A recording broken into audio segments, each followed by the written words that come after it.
On March 27th of 1995, the heir to one of the most conspicuous luxury empires in history, Maurizio Gucci, was shot 4 times in broad daylight. Exactly 3 bullets entered his back, the 4th directly pierced his temple. And, beyond being slightly cinematic, beyond being this conspiratorially infamous story, you guys trust and believe it was clinical. I don't indulge you in these details for no reason. The glamour of Italian fashion was literally before 8:30 a.m. outside of his own office dissolved into arterial fact. Now, 3 years later, his ex-wife, Patrizia Reggiani, was convicted of orchestrating the entire assassination. Prosecutors argued motive in terms of resentment, retaliation, humiliation, control, and the Italian press would dub her the quote-unquote Black Widow. Now I'm going to need you guys to stick with me. I'm going to take us back to a case I think we're all terribly intimate with. This was on December 19th of 2021 when Ghislaine Maxwell was sentenced to 20 years in prison for her role, as we know, in recruiting and facilitating the sexual abuse of minors connected to Jeffrey Epstein. The courtroom did not present her as a passive ornament of patriarchal extension, which,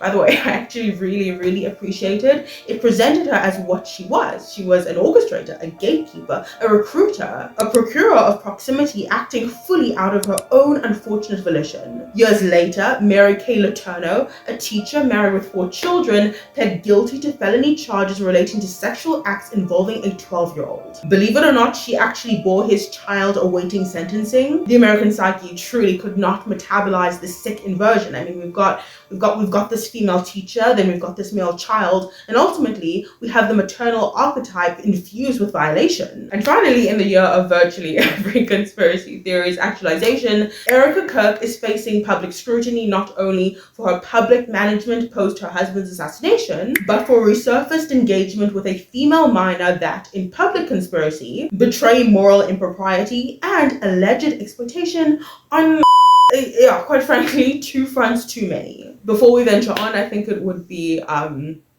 think it would be responsible to make it explicit that I'm not adjudicating guilt as it pertains to everything as we concern Erica Kirk. Everything is alleged. I'm not exonerating. I'm not convicting. I am simply observing a pattern. And what I'm observing is that these women in public consciousness share a functional commonality. Extraction through intimate proximity, through alignment, through flattery, through cultivated trust. History, myth, and modernity we appreciate are teeming with such archetypes. I'm talking, you guys, the siren, the Black Widow, okay, the madame. In contemporary vernacular, we've got obviously the gold digger, we've got the baddie, we've got the industry gatekeeper. And so we see that the vocabulary evolves over time. The architecture, however, remains chillingly static. And that brings me to the first of my observations today. And I just know, I just know that it is bound to upset quite a few of you, but I'm gonna have to say it anyways. Women, I feel, have developed a predictable and terrible habit of giving the patriarchal entity way too much credit. Reductionist commentary often diagnoses what we see to be, obviously, the subject of this video, female predation, as a derivative pathology. Okay, kind of like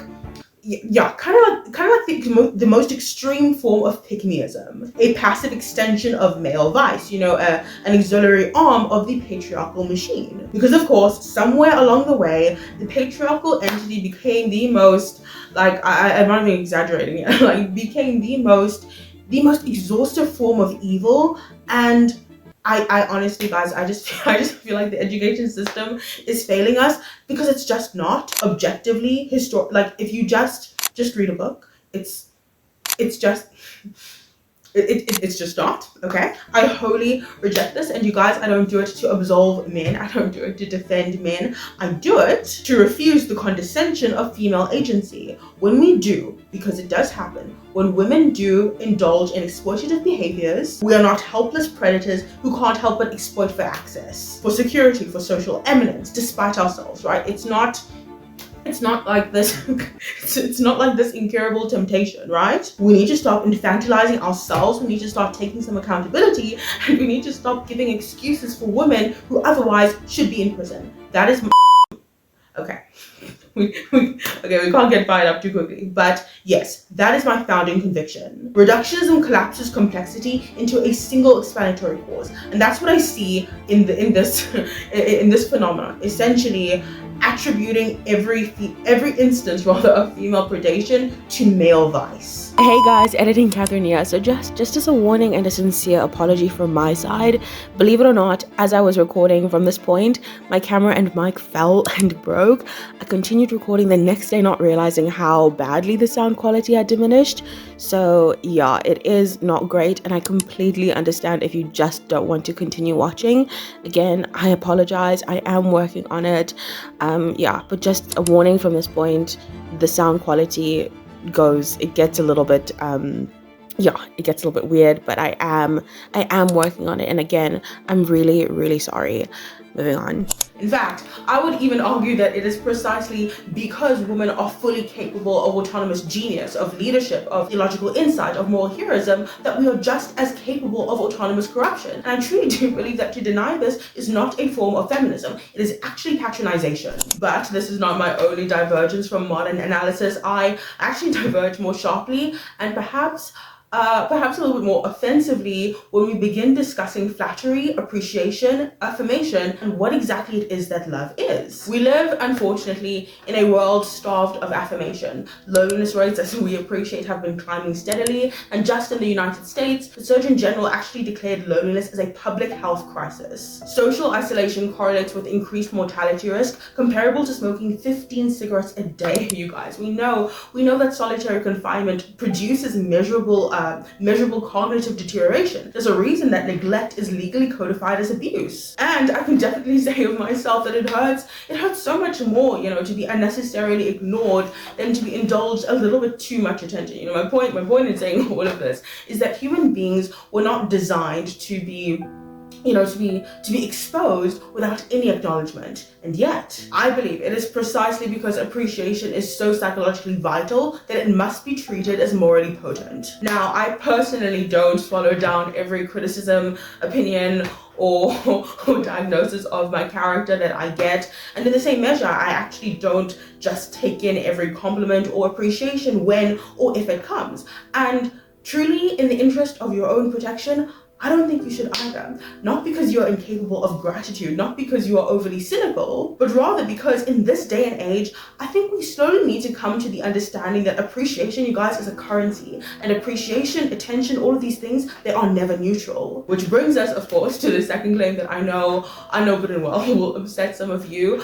And that is simply the fact that, again, okay, it's completely my opinion, but I believe that the idea that love is love, not overtly in theory, but in material application, is not helpful for anyone. I mean, when I analyze it logically, I don't believe it to be a morally sufficient claim. Love is not self-justifying simply because it calls itself love. Okay, as an example, right?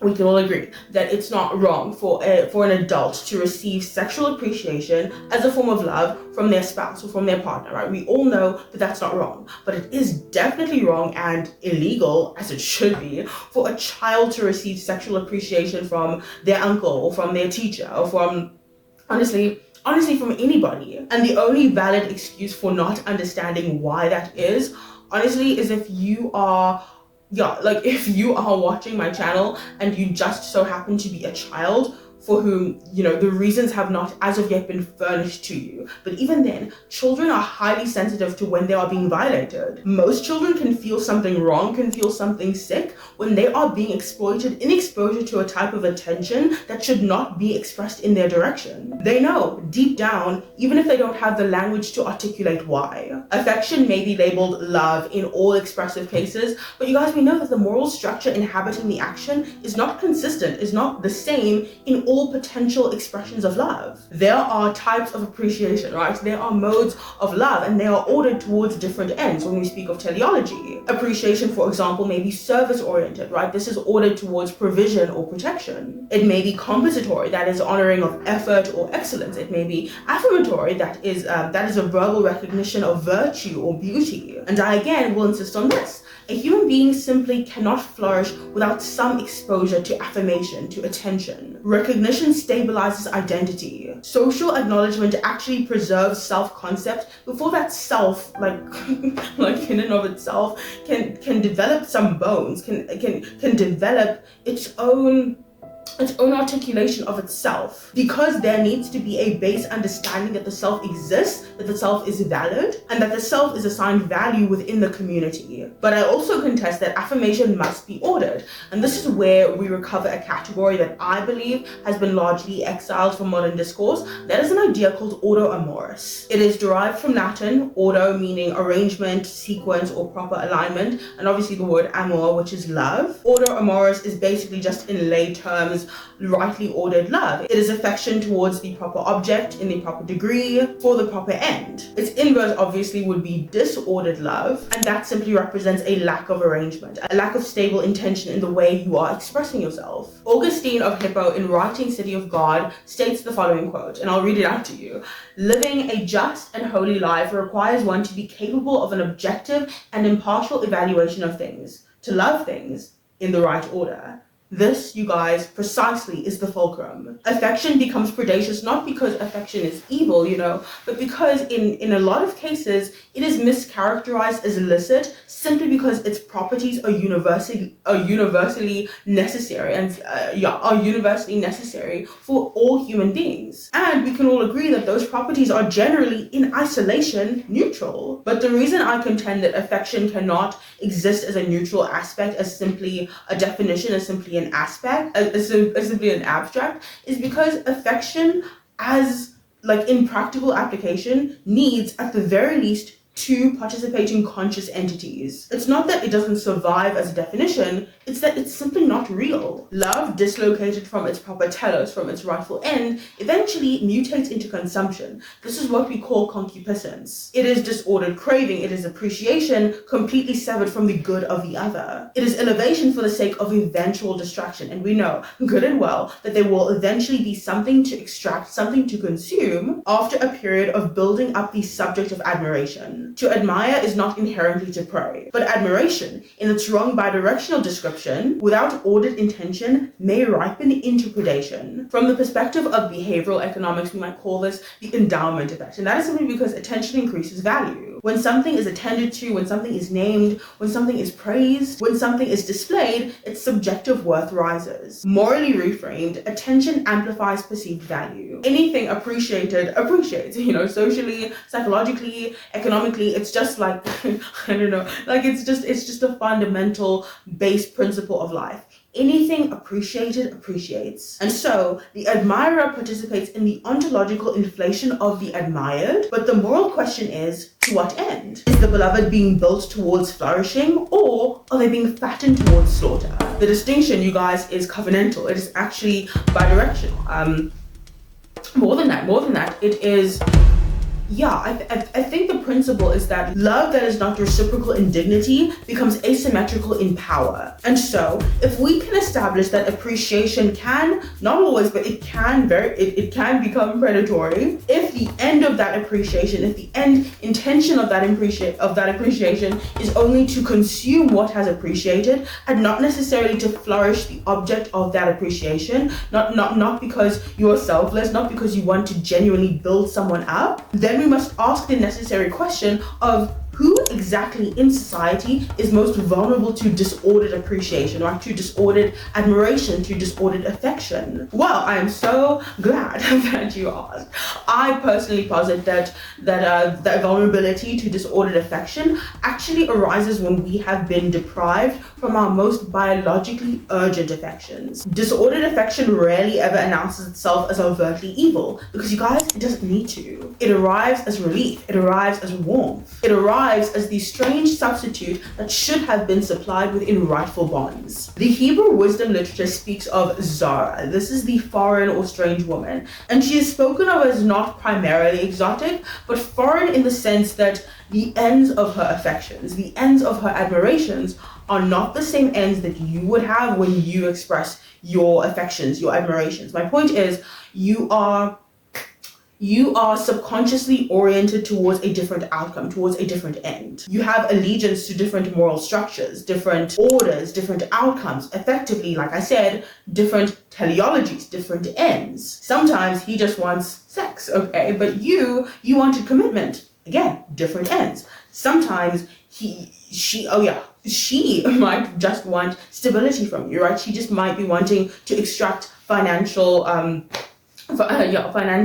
some form of long-term financial scaffolding from you. But you wanted a best friend. You wanted a lifelong partner. Again, different ends. It's more than just about not wanting the same things. It's actually both of you are having a subconscious allegiance to different outcomes. In the book of Proverbs, this is 2 verse 17 through 16 through 17, but I think it is 2 verse 16 through 17. This woman, this strange foreign entity, is described as one who forsakes the companion of her youth and forgets the covenant of her God.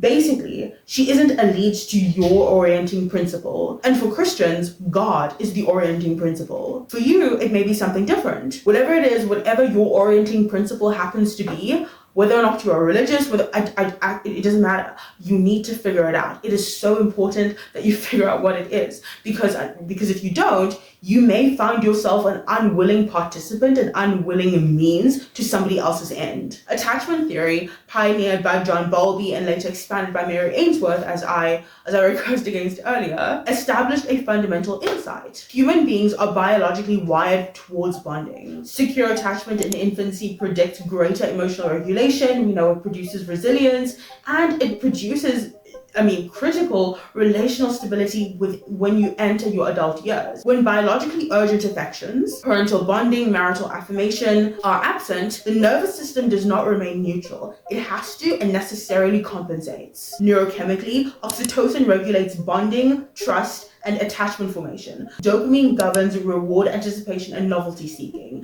And then obviously the last one, cortisol, that rises under chronic stress and social isolation. The reason I'm telling you all of this is because the nervous system, under deprivation, under lack, becomes hypersensitive to novelty. Novel affection feels disproportionately intoxicating. The compliment, it hits harder, okay? The flirtation, it burns brighter. This is not mysticism or religion, you guys. This is neurobiology under scarcity conditions. Again, I take you back to empirical research on father absence, which demonstrates correlations with increased behavioral risk-taking in boys. I'm talking of gang affiliation and obviously earlier sexual activity in boys. The mechanism, as we know, is debated, but attachment instability and identity-seeking behavior are consistent findings in all of these research studies. And similarly, marital research, notably from the Gottman Institute, demonstrates that emotional neglect, you guys, not necessarily explosive conflict,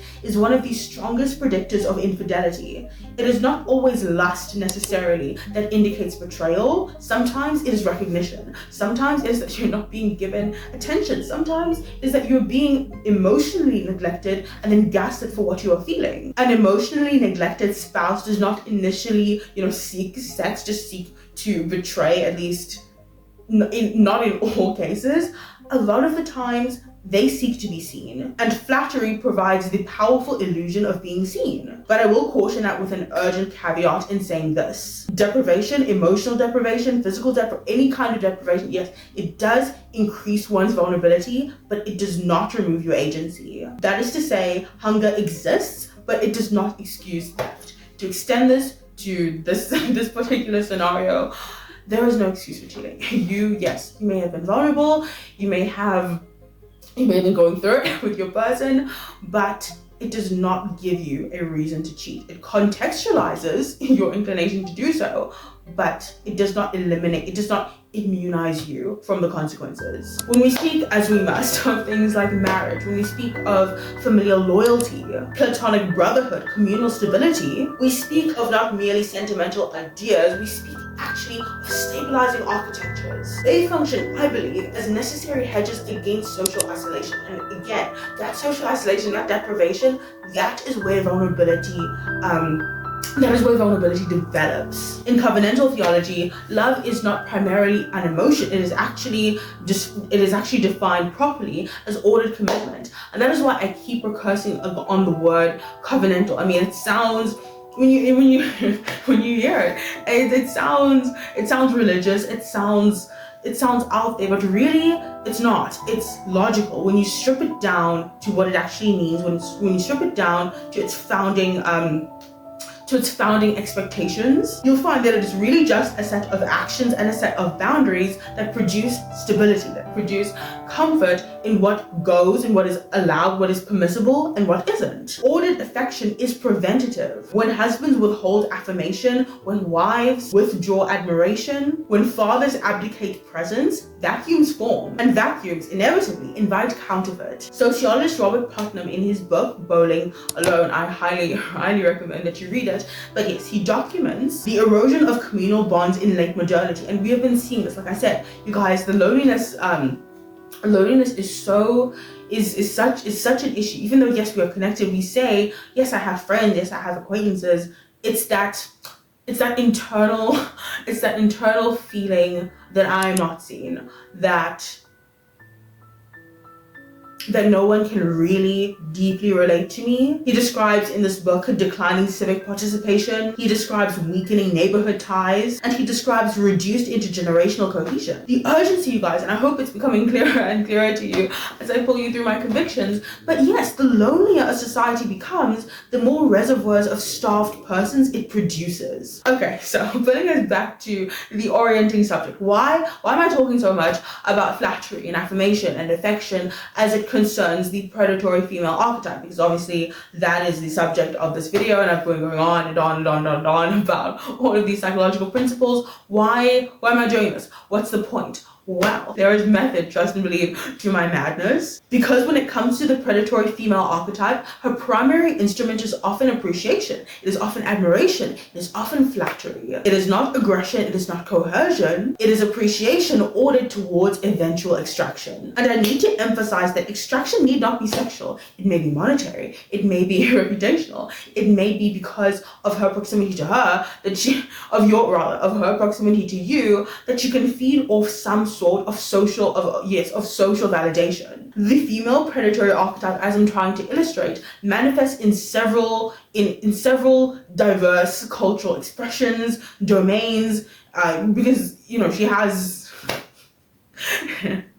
works overtime is what I'm trying to say. But yes, she doesn't want to express the same way. She's not a caricature that you can just slap onto every context. She is adaptable. We have the social climber, we've got the manipulative confidant, we've got the exploitative romantic partner, we've got the recruiter who affirms before recruiting, often when it comes to exploiting children. We've got the blackmailer who seduces before leveraging. These are all strategies, you guys. But as we observe, the method is undoubtedly consistent. Inflate, attach, extract. Consider, for example, the character of Samson in the book of Judges. Whenever I read that account, to me, he does not present as unintelligent. This guy was a military tactician. He devises riddles earlier in the narrative. He exhibits a strange but an interesting psychological playfulness. Even when he engages with Delilah, he toys with her. I mean, he gives false answers repeatedly. He engages in the psychological game, and I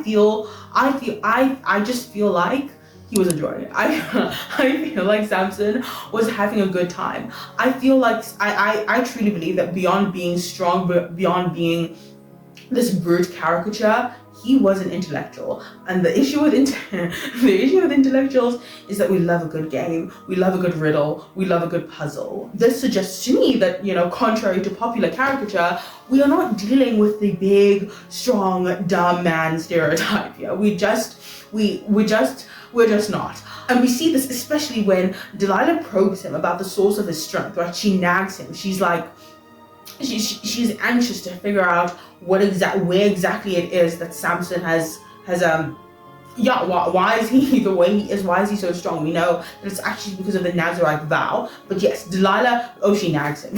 She is persistent. But Samson keeps giving her access. He keeps giving her proximity. And the usual interpretation is that he's naive. He is obviously sexually attracted to her, but he keeps falling for it over and over and over again because he's that stupid. That is not the case. I mean, when I see this account, I see that Samson does not immediately confess. He fabricates stories. He teases her. He plays. This suggests strategic intelligence. It suggests overconfidence, and it suggests thrill-seeking behavior. This is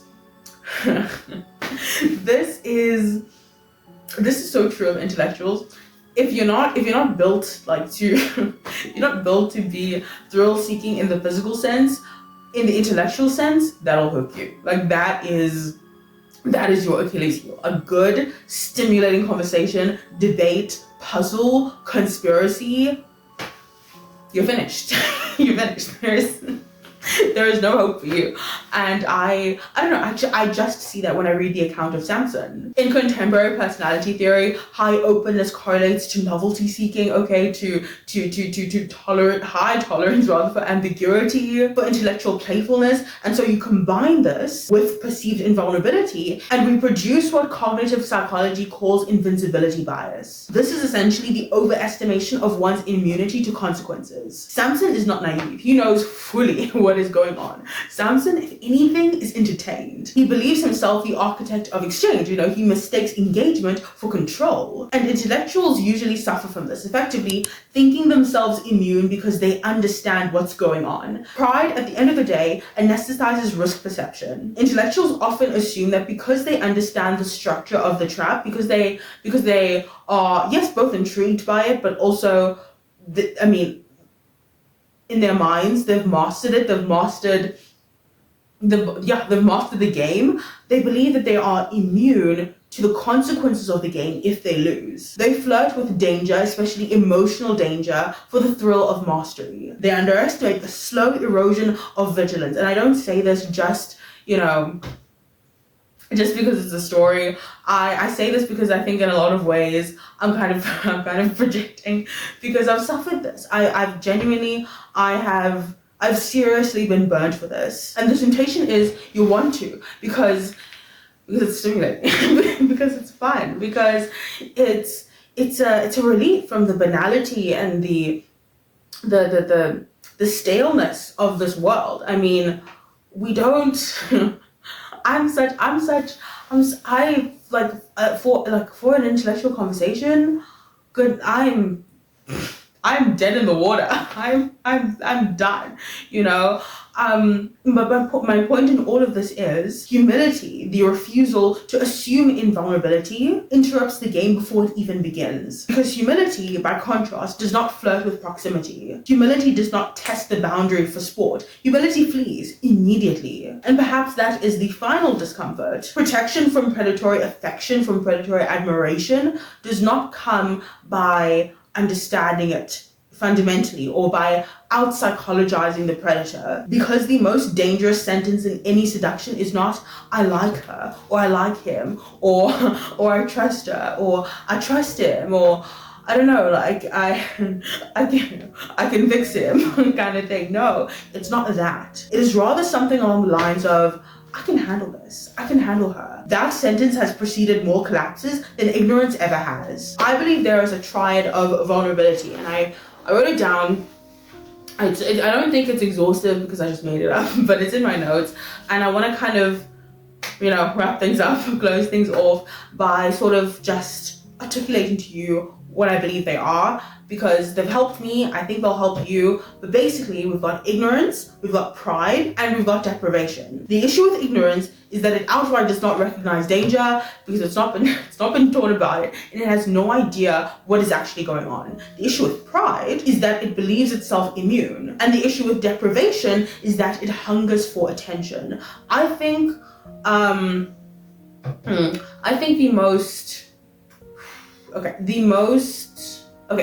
so in the age of information, there is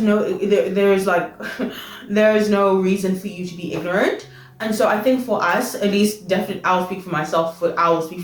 For me, the most urgent vulnerability is pride. It's pride because it is the most sophisticated, Ignorance can be corrected through information. Education reliably eliminates a lot of blind spots. A naive man, at the very least, can be warned and, set themselves on the right path. Deprivation can be stabilized by ordered bonds. Healthy affection, healthy relationships, exposure to what human beings really need can recalibrate your appetite for the better. But pride is different, because pride resists correction. Pride is like a Yeah, it's actually a character thing that you have to fix. Pride does not accept warning. Pride interprets caution as insult. Pride converts instruction into challenge. Pride sees a boundary and doesn't think, oh, okay, let me go as far from it as possible. Pride goes, okay, is that line even real? Is that boundary even real? They're so curious, and also I'm not speaking, guys, I'm speaking of myself. Okay, this is an indictment. This is an indictment of myself. These are things that I've had to work through, and I speak about them because I see that I'm not the only one who suffers from this. Pride is the only vulnerability that weaponizes intelligence against itself. Pride, at the end of the day, anesthetizes your alarm systems. It convinces the intellect that it is the architect of danger rather than subject to it. You guys, your ego, trust and believe, makes you as vulnerable to predatory entities as much as your insecurity will. Insecurity seeks affirmation, but pride seeks stimulation. The insecure man melts under praise, but the prideful man seeks the thrill of a challenge. Both, though, unfortunately, can be manipulated. The insecure says something along the lines of, oh, no, but it's okay because she's the only one who sees me. She's the only one who understands me. But the prideful says something more like, I can see through her. I can handle her. Both in this instance miscalculate, because the predator does not necessarily only require ignorance. He also can capitalize on proximity. And proximity, unfortunately, is often granted by pride. Every loyalty inevitably rejects another loyalty. The modern world, unfortunately, prizes endless optionality, endless options, and we are consumers and we've got too many things to choose from, but pride resists narrowing. It whispers things like, oh no, it's fine, you can have both. You can flirt without falling. You can approach without absorbing. But appetite always exacts payment. The question is not whether or not you are intellectually strong, whether or not you are whether or not you are easily manipulated, but rather the question is whether or not you are ordered. Because protection from predatory affirmation is not about understanding her psychology. It is fundamentally about mastering your own. And the most dangerous sentence you will ever utter in proximity to temptation is this: I can handle this. Humility says otherwise. Humility forces you to step back. Humility does not test the boundary, like I said, simply to prove that it exists. Humility understands that fidelity is not merely emotional, it is architectural. You are building a structure with your loyalties. And so my last piece of advice in concluding is that you can't afford not to choose wisely. Thank you so much for joining me today. I hope to see you soon. But just as a warning, it may be a minute. Otherwise, I would love to know your thoughts. I would love to know your opinions. But yeah, that's all I have for you guys today. I will see you hopefully very soon. You take care and goodbye.